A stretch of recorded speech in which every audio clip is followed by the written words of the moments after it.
ওর লগে এক সময় আমি চলাফেরা করতাম তো, ওই দিন ওরে টেন্ডার ড্রপ করবার দেই নেই, ওর সাথে আমার কাটাকাটি হয়ে গেছে।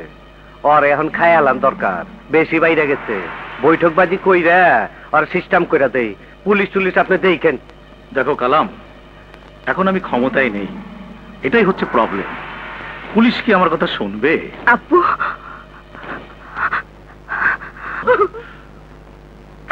কি ব্যাপার, তুমি কাঁদছো কেন মা? ব্যাগটাতে কোনো গন্ডগোল হয়েছে? হ্যাঁ হয়েছে। কি হয়েছে?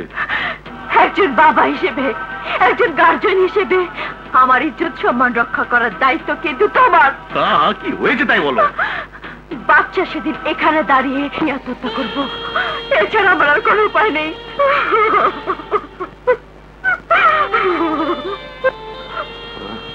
শুয়ারের বাচ্চা আবার গেটেই ছিল।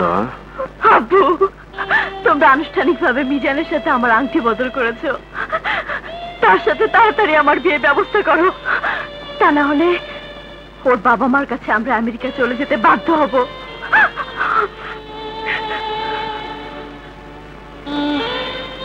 কালাম,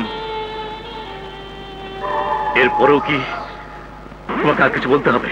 না বড় ভাই না, আমি বুঝতে পারছি, আমার আর কিছু কম লাগবো না। আপনার ইজ্জত মানে আমার ইজ্জত, ওই শালার আমি সিস্টেম করে দিতেছি। আমি 2 দিন ঢাকার বাইরে থাকবো, সাইটে যাইস, দেখাশোনা করিস। ম্যানেজার 5 লাখ টাকার চেক, কাজকর্ম ঠিক মতো করবেন। জি আচ্ছা।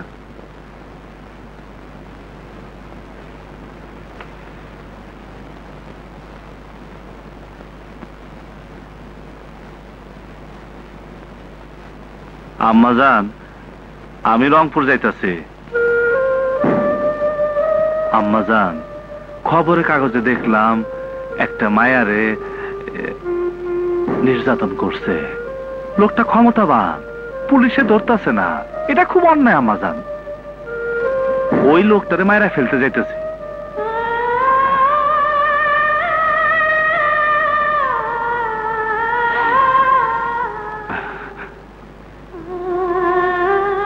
কান্দেন না আম্মাজান, কান্দেন না।